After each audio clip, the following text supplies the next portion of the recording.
You will be ensuring slavery and death for Grisha everywhere, Inej said. Van Eck raised a brow. How old are you, girl? 16? 17? Nations rise and fall. Markets are made and unmade. When power shifts, someone always suffers.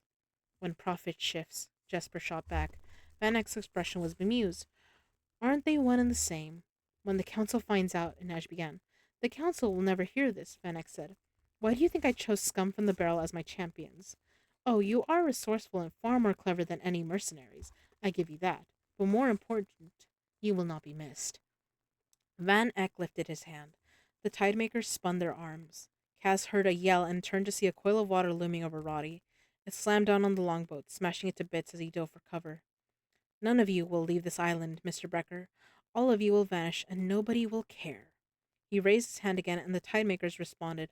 A massive wave roared toward the Ferroland. No, cried Jesper. Van Eck, shouted Kaz. Your son is on that ship. Van Eck's gaze snapped to Kaz. He blew his whistle.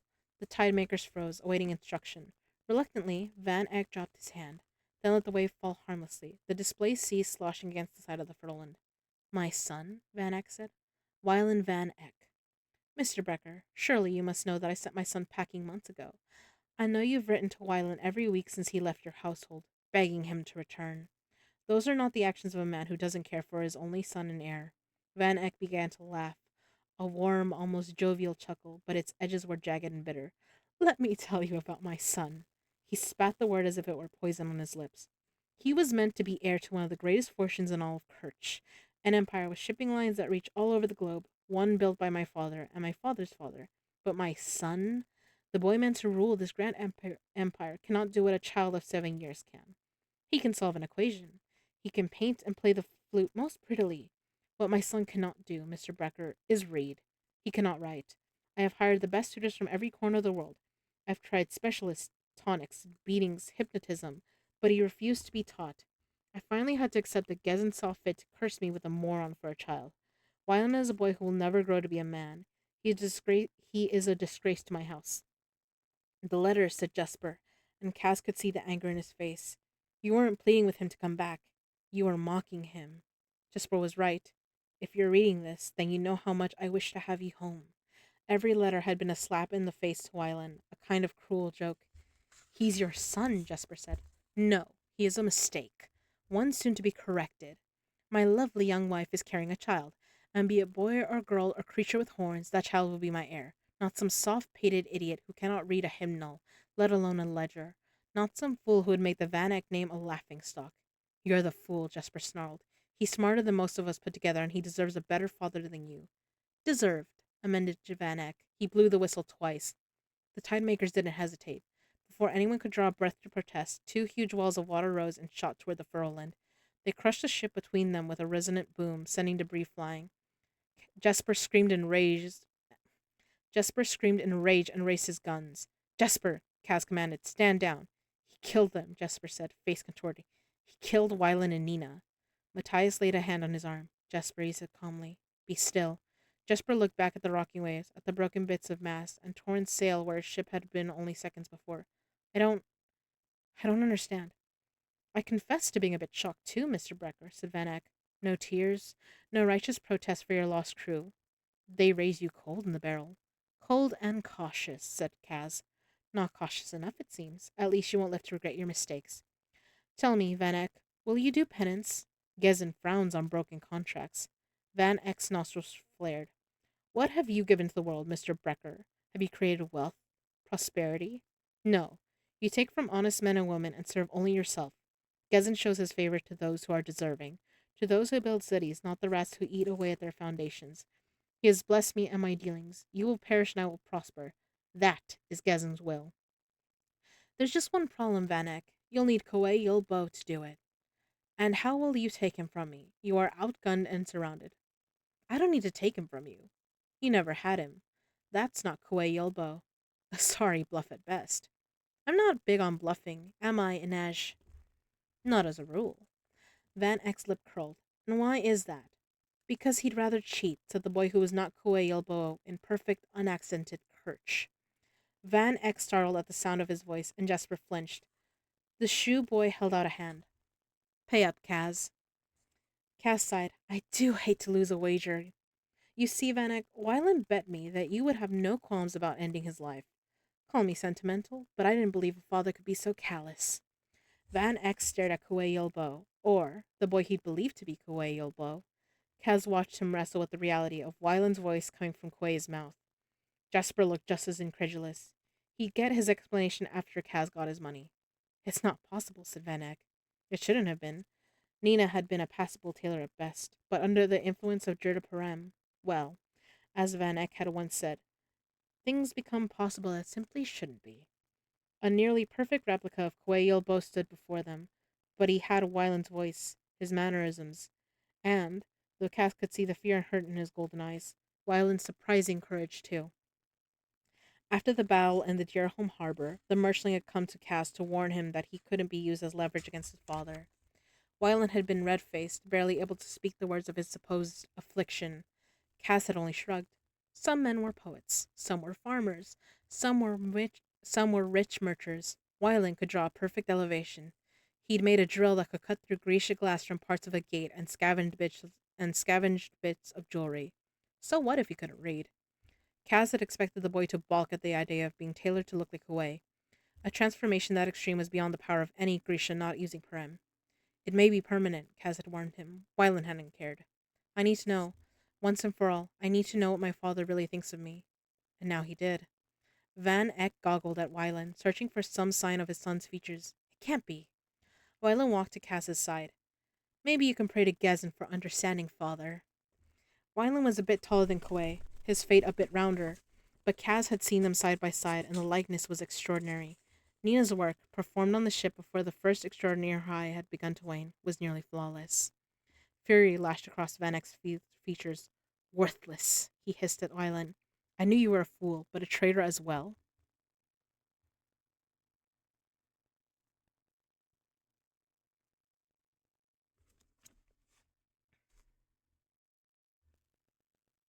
Fuck, I didn't realize my stream paused. I just saw it now. I'm so sorry.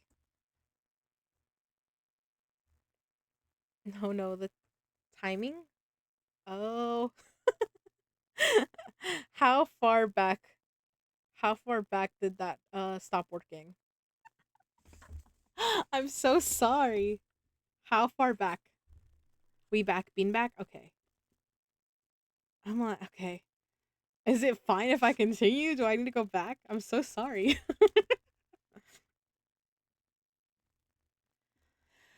I need to drink. Jesus.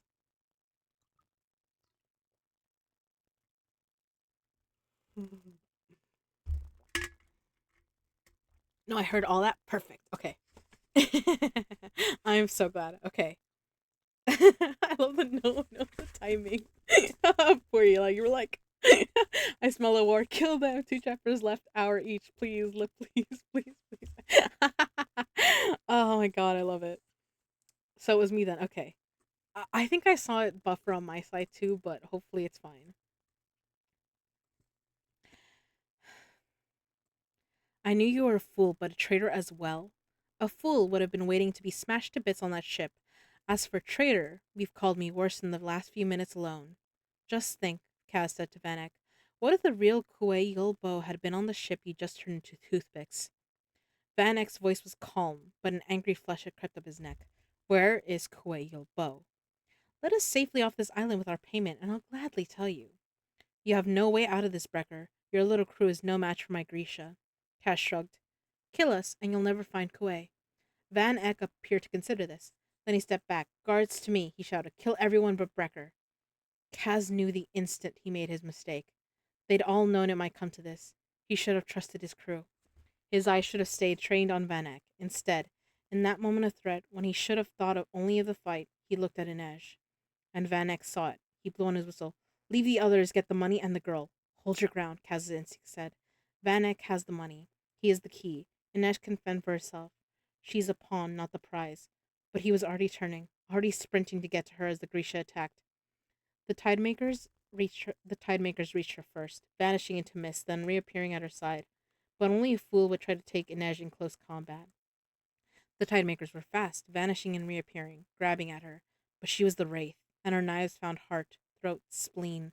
Blood spilled over the sands as the Tidemaker's collapsed in two very solid heaps. Kaz caught movement from the corner of his eye, a squaller hurtling toward Inej. Jesper, he shouted. Jesper fired, and the squaller plummeted to the earth. The next squaller was smarter. He came in low, gliding over the ruins.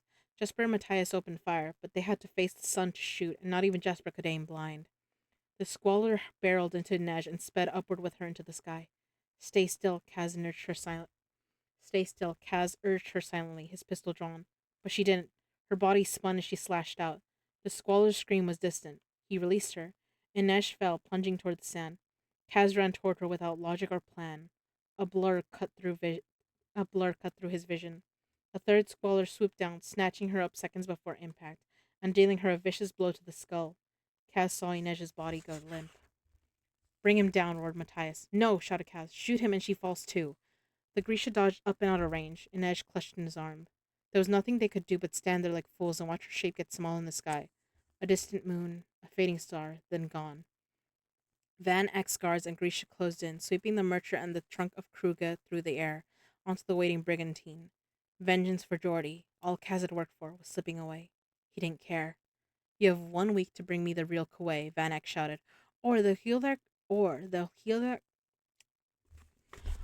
or they'll hear that girl's screams all the way back in Fjerda, and if that still doesn't move you, I'll let it be known that you're harboring the most valuable hostage in the world.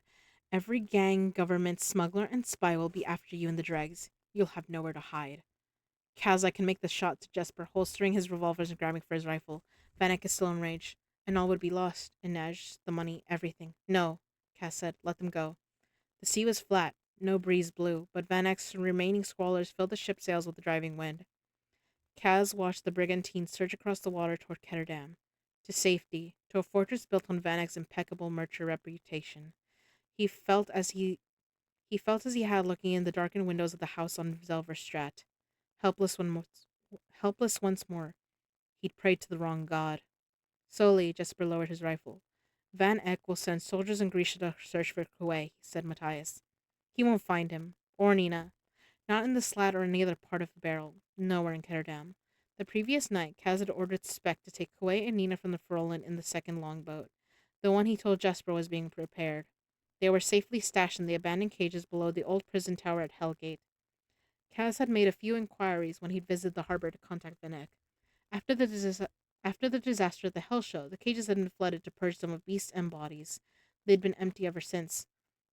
Matthias had hated the idea of letting Nina go anywhere without him, especially in her state, but Kaz had convinced him that keeping her and Kuwait aboard the Ferlin would leave them exposed. Kaz marveled at his own stupidity. Dumber than a pigeon fresh off the boat and looking to make a fortune on East Stave. His greatest vulnerability had been right beside him, and now she was gone. Jesper was staring at Wylan, his eyes roving over the black hair, the golden eyes. Why? He said at last. Why would you do this? Wylan shrugged. We needed leverage. That's Kaz's voice talking. I couldn't let you all walk into a hostage exchange thinking I was some kind of insurance. Nina tailored you? The night we left your home. That's why you disappeared during the journey, said Jesper. You weren't helping Matthias care for Nina. You were hiding. I didn't hide. You... How many times was it you standing beside me on the deck at night when I thought it was Kuwait? Every time. Nina might not be able to put you back, you know. Not without another dose of Prem. You could be stuck like this. Why does it matter? I don't know, Jesper said angrily. Maybe I liked your stupid face. He turned to Matthias. You knew. Wylan knew. Inej knew. Everyone but me. Ask me why, Jesper, said Kaz, his patience at an end. Jesper shifted uneasily on his feet. Why? You were the one who sold us out to Pekka Rollins. He thrust an accusatory finger at Jesper. You're the reason we were ambushed when we tried to leave Ketterdam. You almost got us all killed. I didn't tell Pekka Rollins anything. You told one of the Damlions you were leaving Kirch, but that you'd be coming into big money, didn't you? Jesper swallowed. I had to. They were leaning on me hard. My father's farm. I told you not to tell anyone you were leaving the country. I warned you to keep your mouth shut. I didn't have a choice. You had me locked up in the Crow Club before we left. If you'd let me... Cass turned on him. Let you what? Play a few hands of three-man bramble? Dig yourself deeper in with every boss in the barrel stupid enough to extend you credit? You told a member of Pekka's gang you were about to be flush. I didn't know he'd go to Pekka, or that Pekka knew about Perem. I was just trying to buy myself some time. Saints, Jesper, you really haven't learned anything in the dregs, have you? You're still the same dumb farm boy who stepped off the boat. Jesper lunged for him, and Jesper lunged for him, and Kaz felt a surge of giddy violence. Finally, a fight he could win. But Matthias stepped between them, holding them each back with a massive hand. Stop. Stop this. Kaz didn't want to stop. He wanted to beat them all bloody and then brawl his way through the barrel. Fuck. The ads are going. Okay. We are like really, literally on the end. Okay. God, okay. I will be right back. Holy shit.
Sorry.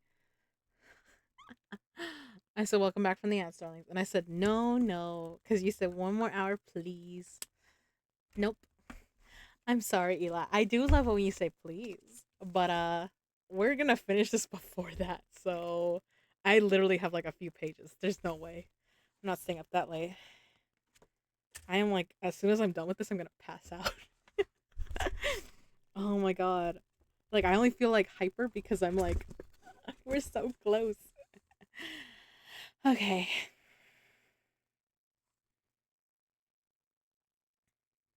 Uh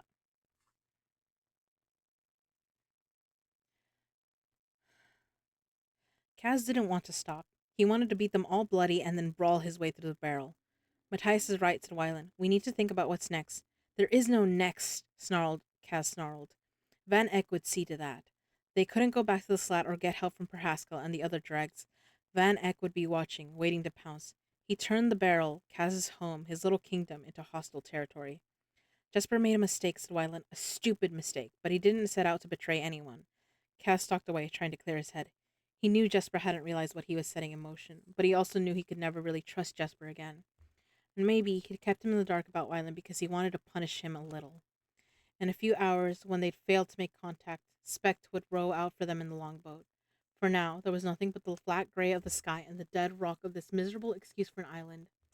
And in Inej's absence, Kaz wanted to hit someone. He wanted someone to hit him. He surveyed what remained of his crew. Roddy still hovered by the wreckage of the longboat. Jesper sat with elbows on knees, head in hands. Wyland beside him wearing the face of a near stranger. Matthias stood gazing across the water in the direction of Hellgate, like a stone sentinel. If Kaz was their leader, then Inej had been their lodestone, pulling them together when they seemed most likely to drift apart. Nina had disguised Kaz's crow and cup tattoo before they'd entered the ice court, but he hadn't let her near the R on his bicep. Now he touched his glove finger to where the sleeve of his coat covered that mark.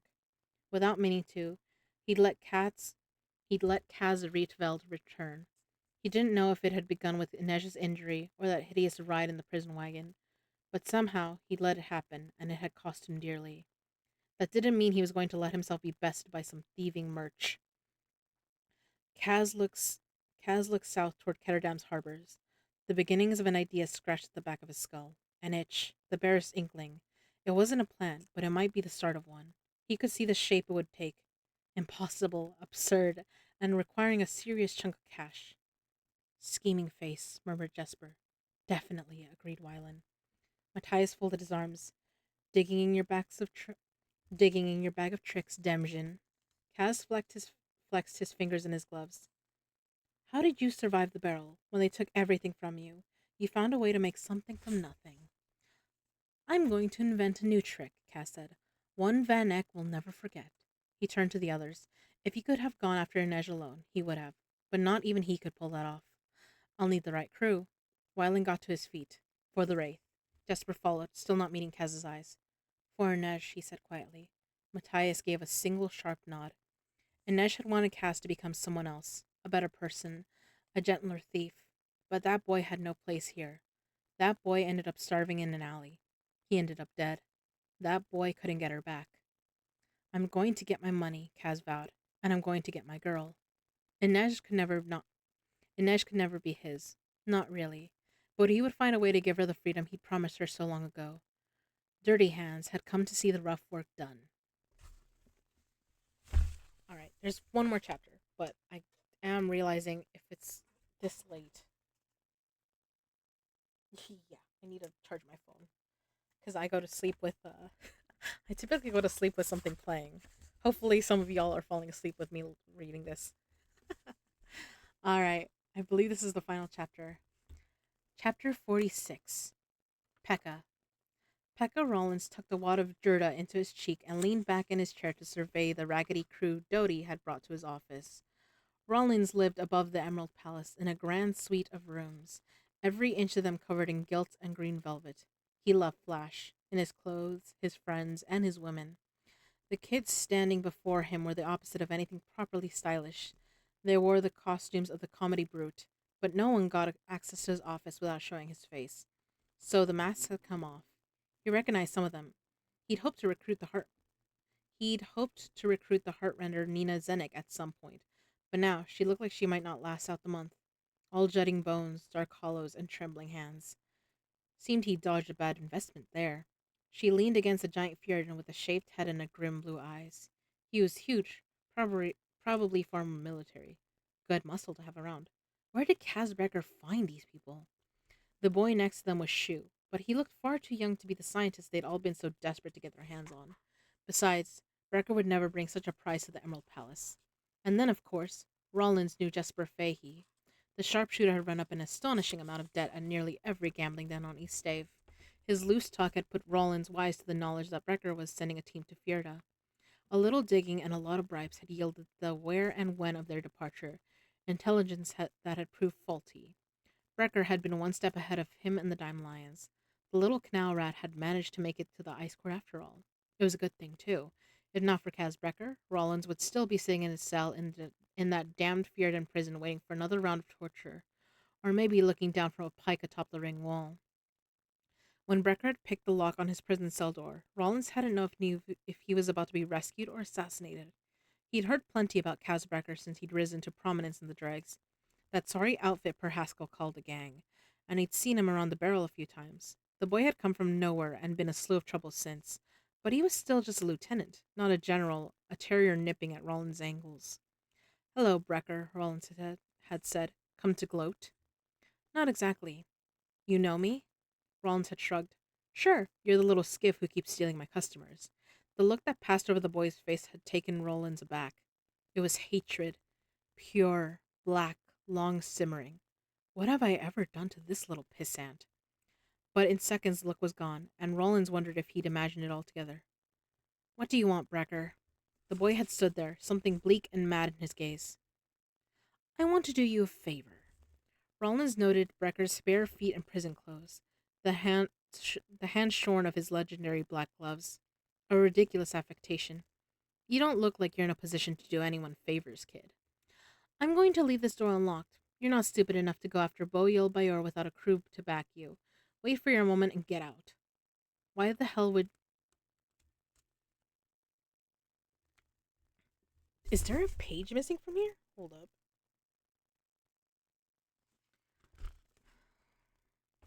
Alright. Alright, I know that this... I swear to God, there's a page missing. Although, how the fuck there's a page missing from a book, I have no idea. Fuck, how the fuck? Okay. Anyways, I guess I can just recap what was said on this other page. Um, the other page was talking about how... Oh, sorry. My brain is skipping. Okay. You don't look like you're in a position to do anyone favors, kid. No. It's, I jumped ahead of myself. I don't know. I'm going to leave this door unlocked. You're not stupid enough to go after Boyol Bayor without a crew to back you. Wait for your moment and get out. Why the hell would you help me? You weren't meant to die here. Somehow it sounded like a curse. I owe you, Brecker, Rollins had said as the boy exited his cell, hardly believing his luck. Brecker glanced back at him, his dark eyes like caverns. Don't worry, Rollins. You'll pay. And apparently the boy had come to collect. He stood in the middle of Rollins's opulent office looking like a dark blot of ink, his face grim, his hands resting on a crow-handled walking stick. Rollins wasn't surprised to see him exactly. Word had it that the exchange between Brecker and Van Eck had gone sour, and that Van Eck had eyes on the slat and the rest of Kaz Brecker's haunts. But Van Eck wasn't watching the Emerald Palace. He had no reason to. Rollins wasn't even sure the merch knew he had made it back from Fierda alive. When Brecker finished explaining the bare bones of the situation, Roland shrugged and said, You got double-crossed. You want my advice? Give Kuwait to Van Eck and be done with it. I'm not here for advice. The merchants like the taxes we pay. They let the occasional bank heist or house break slide. But they expect us to stay here in the barrel and leave them to their business. You go to war with Van Eck and all that changes. Van Eck's gone rogue, if the Merchant Council knew. And who's going to tell them? A canal rat from the worst slum in the barrel? Don't kid yourself, Brecker. Cut your losses and live to fight another day. I fight every day. You're telling me you just walk away? Look, you want to shoot yourself in the foot. The good foot. I'm happy to watch you do it. But I'm not going to ally with you. Not against the merch. No one will. You're not courting a little gang war, Brecker. You'll have the Stadwatch, the Kirch army, and its navy arrayed against you. They'll burn the slat to the ground with the old man in it, and they'll take Fifth Harbor back, too. I don't expect you to fight beside me, Rollins. Then what do you want? It's yours, within reason. I need to get a message to the Ravkan capital. Fast. Rollins shrugged. Easy enough. And I need money. Shocking. How much? 200,000 Kruge. Rollins nearly choked on his laughter. Anything else, Brecker? The land-soft emerald, a dragon who craps rainbows. You have the money to spare, Rollins, and I saved your life. Then you should have negotiated back in that cell. I'm not a bank, Brecker, and even if I were, given your current situation, pretty poor credit risk. I don't want a loan. You want me to give you 200,000 Kruge? And what do I get for this generous gesture? Brecker's jaw set. My shares in the Crow Club and Fifth Harbor. Rollins sat up straighter. You'd sell your stakes. Yes, and for another 100,000, I'll throw in an original decapple. Rollins leaned back and pressed his fingers together. It's not enough, you know, not to go to war with the Merchant Council. It is for this crew. This crew, Rollins said with a snort. I can't believe your sorry lot were the ones to successfully raid the ice court. Believe it. Van Eck is going to put you in the ground. Others have tried. Somehow, I keep coming back from the dead. I respect your drive, kid, and I understand. You want your money. You want the Wraith back. You want a bit of Van Eck's hide. No, said Brecker, his voice part rasp, part growl. When I come for Van Eck, I won't just take what's mine. I'll carve his life hollow. I'll burn his name from the ledger. There will be nothing left. Pekka Rollins couldn't count the threats he'd heard, the men he'd killed, or the men he'd seen die, but the look in Brecker's eyes still sent a chill slithering up his spine. Some wrathful thing in this boy was begging to get loose, and Rollins didn't want to be around when it slipped its leash. Open the safe, Doty. Rollin doled out the cash to Brecker, then had him write out a transfer order for his shares in the Crow Club and the gold mine that was Fifth Harbor. When he held out his hand to shake on this deal, Brecker's grip was knuckle crushing. You don't remember me at all, do you? The boy asked. Should I? Not just yet. The black thing flickered behind Brecker's eyes. The deal is a deal, said Rollins, eager to be done with this strange lot. The deal is a deal. When they'd gone, Rollins peered through the big glass window that overlooked the gambling floor of the Emerald Palace. An unexpectedly profitable end to the day, Doty. Doty grunted agreement, surveying the action taking place at the tables below. Dice, cards, Macker's wheel, fortunes won and lost, and a delicious slice of it all came to Rollins. What's with those gloves he wears? The bruiser asked. A bit of theater, I suspect. Who knows? Who cares? Rollin watched Brecker and his crew moving through the crowded gambling hall. They opened the doors to the street, and for a briefest moment, they were silhouetted against the lamplight in their masks and capes. A cripple trailed by a bunch of kids in costumes. Some gang. Brecker was a wily thief and tough enough, Pekka supposed. Inventive, too. But unlike those poor stooges of the ice court, Van Eck would be ready for Brecker. The boy was going into a real battle, and he didn't stand a chance. Rollins reached for his watch. It had to be about time for the dealers to change shifts, and he liked to supervise them himself. Son of a bitch, he exclaimed a second later. What is it, boss? Rollins held up his watch chain. A turnip was hanging from the fob where his diamond-studded timepiece should have been. That little bastard! Then a thought came to him. He reached for his wallet. It was gone. So was his tie pin, the Kalish coin pendant he wore for luck, and the gold buckles on his shoes.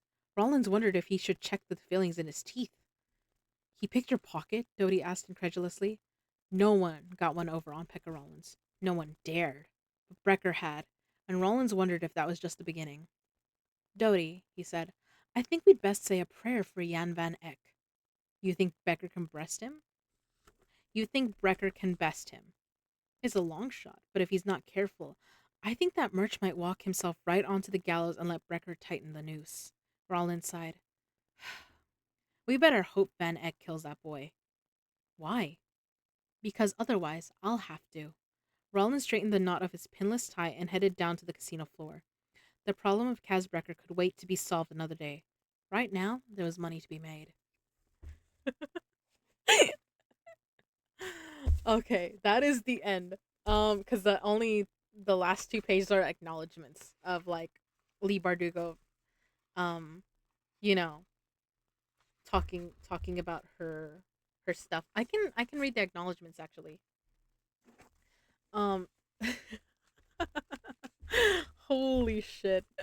I hope y'all are like losing your minds over this because I lost my mind when I read that. I was like, holy shit. Oh my god. All right. Maybe I will just read Crooked Kingdom next instead of doing like a uh reading Sherlock Holmes or something in between. 40 more minutes. No, Eli. No, no, no. Acknowledgements. Okay, so this is like the actual this is the like the author's note. I have a degenerative condition called osteonecrosis. This basically translates to bone death, which sounds kind of gothy and romantic, but actually means that every step I take is painful, and that I sometimes need to walk with a cane. It's no coincidence I chose to create a protagonist struggling with the similar symptoms, and I often felt that Kaz and I were limping along this road together. We wouldn't have made it to the end without a lot of wonderful people. All the love to my crew of outcasts and troublemakers. Michi, Rachel, Sarah, Robin, Josh, and especially Morgan, who gave this book its name and helped me finish it. Many thanks also to Jimmy, who dragged me off to Santa Barbara and smashed my writer's block just by being wonderful. Bless Noah Wheeler for helping me solve this particular puzzle and for staying patient when I get prickly and bring out the whiteboard. I am deeply grateful to John Fewell, Laura Goodwin, oh, Godwin, John Yagged, Molly Bruile, Elizabeth Fithian, Rich Diaz, uh, April Ward, Caitlin Sweeney, and the countless people at Henry Holt and Macmillan Children's who have helped bring the Grisha world to life and who let me continue to explore it with readers. Joanna Volpe at New Leaf, stalwart and true, should definitely be on your resume. I can face just about any challenge knowing you have my back. Thanks also to Puya. He was a young Shabazian, Kathleen Ortiz, Danielle Barthel, Jada Temperley, and Jess Dallow. And a big thank you to Team Grisha in the UK, Fiona Kennedy, Jenny Glencross, and the wonderful crew at Orion, most especially Nina Douglas, who is an extraordinary publicist, an excellent traveling companion, and a born Ravenclaw. Thank you to the readers, librarians, booksellers, booktubers, and bloggers who celebrate stories all over the world. Any good heist requires talented specialists, and I've been aided by the best. Stephen Klein offered invaluable expertise on how beginners learned magic and pointed me to the work of Eric Mead and Apollo Robbins, Gentleman Thief. Angela DePace did her best to help me find a real way to knock out a room full of prisoners, but the chloropella ended up being a work of pure fabrication. Don't try it at home. Richard Wheeler advised me on how government buildings and high security facilities actually keep out ne'er do wells. Emily Stein walked me through knife wounds and introduced me to the beautiful phrase apex of the heart. Conline King, Conline King David Peterson tried to nudge me in the right direction and let me be very stubborn about strats. And Hedwig Ayerts, my dear friend and Soberumi, thank you for helping me mangle Dutch more thoughtfully. Marie Lou, Amy Kaufman, Robin Lefevers, Jessica Brody, and Gretchen McNeil, keeping me laughing and putting up with so much whining. Thanks also to Robin Wasserman, Holly Black, Sarah Reese Brennan, Kelly Link, and Cassandra Clare for plot advice, margaritas, and foisting Teen Wolf upon me. I will never be the same. Anna Carey can be blamed for the Fjerdan Guard's nosebleed. Send her your complaints. Christine, Sam, Emily, and Ryan, I am so lucky to call you family. And dearest Lulu, you have failed your city. Thank you for weathering my moods and caring about my little band of thugs. Money Books helped Ketterdam, The Barrel, and my team of crows take shape. But the most essential titles were Sarah Wise's The Blackest Streets, The Life and Death of a Victorian Slum, The Coffee Trader by David Leese, Amsterdam, A History of the World's Most Liberal City by Russell Shorto, Criminal Slang, The Vernacular of the Underworld Lingo by Vincent J. Monteleone, David Morris, The Big Con, The Story of the Confidence Man, and Stealing Rembrandts, The Untold Stories of Notorious Art Heists by Anthony M. Amore and Tom Mashberg. One more thing. This book wanted to be revised to this book wanted to be revised to the sounds of the Black Keys, the Clash, and the Pixies, but it was born in a drafty old schoolhouse with in a time lapse playing on a continuous loop and a bat flapping around the eaves. Many thanks to composer Ludovico Inaudi and the bat. And then it says, coming soon, the sequel to Six of Crows. Keep an eye on Grishaverse.com. And it's a duology, so there's only two books. It's not a trilogy. So the cliffhanger is bullshit. Come on, Eli. It's so good. Because it sets up. Okay, maybe tomorrow I will start Crooked Kingdom if I don't end up playing a game, okay? Or if, as long as I'm free tomorrow night, I will read Crooked Kingdom, you know? Um, Probably. Because that's the second book. I have it here somewhere. Ow, I pulled my own hair. Uh, Let me check. I wanted death. I mean, there's setup for a lot of shit, okay?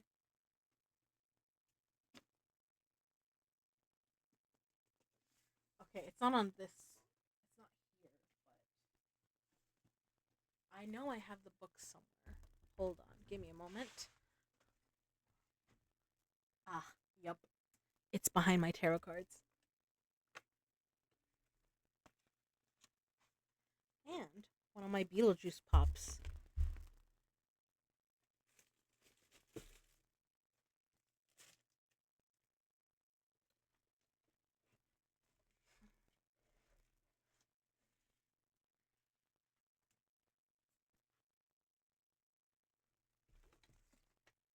I know. Be patient. Yes, Eli, you have to be patient. Okay, this is Six of Crows. It did have a book cover, but the thing is that book cover is the poster right here. Um, maybe I will bring this poster down for just so I can show you guys up close, or maybe I'll have to find a picture of it. But that's the book cover, and it was like you had to pull it out, and on the inside, uh, yeah, on the inside, this was the picture of the crows, and you can finally see what they look like. But yeah, oh my god, I'm fucking tired. I'm sorry, Eli. I know you wanted like 30 more minutes, but there's no way. Um, but yeah, I was like, at least I'll show you what it looks like. Crooked Kingdom by Lee Bardugo.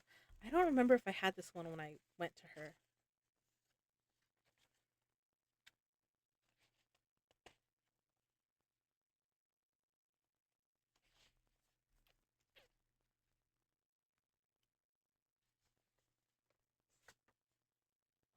No, I think the time I went, I only took the one book. I didn't bring this one. Um, so she only signed the other one, but that's okay. I'm still very happy I got that one signed at all. You know what I mean. I think it's because the day that we went, I was like really nervous, so I only grabbed two books. I had grabbed this one, and I have another signed book, but I think it's either up there or it's down here somewhere. Because there's like a little shelf underneath my desk that I put books on as well. But yes, I know. Be patient. Can't enjoy the food immediately. I must suffer the gazing of it. Yes. I just want you to crave it a little longer, Eli. All right. Let me see who is any are any of my buddies still alive? Oh shit. Okay. So both Buddha and EXO are still alive. Who do you guys want to go see? EXO is playing Another Crab's Treasure, and Buddha is playing Saints Row, I think. Or his stream is buffering. Yeah, he's playing Saints Row. Trying to see if anyone else I am following is going. Not really. Not anyone I know that well, anyways. I do tend to go towards to go to my buddies that I know better. You know what I mean? Although it kind of looks like Buddha's stream keeps buffering. Dream of Kay so she don't sleep. No, Kay needs her sleep too. I mean, sometimes she is in my dreams, like, like just like you showed up in my last dream. I think I had a weird dream the other night, and I just remember my uncle being in and out, and I was like, "What the heck?" All right. Let us go join.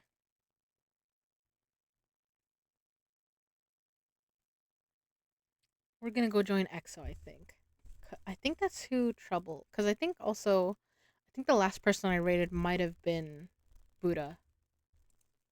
But yeah, thank you all for keeping me company today. I know it's late. We should all go to bed.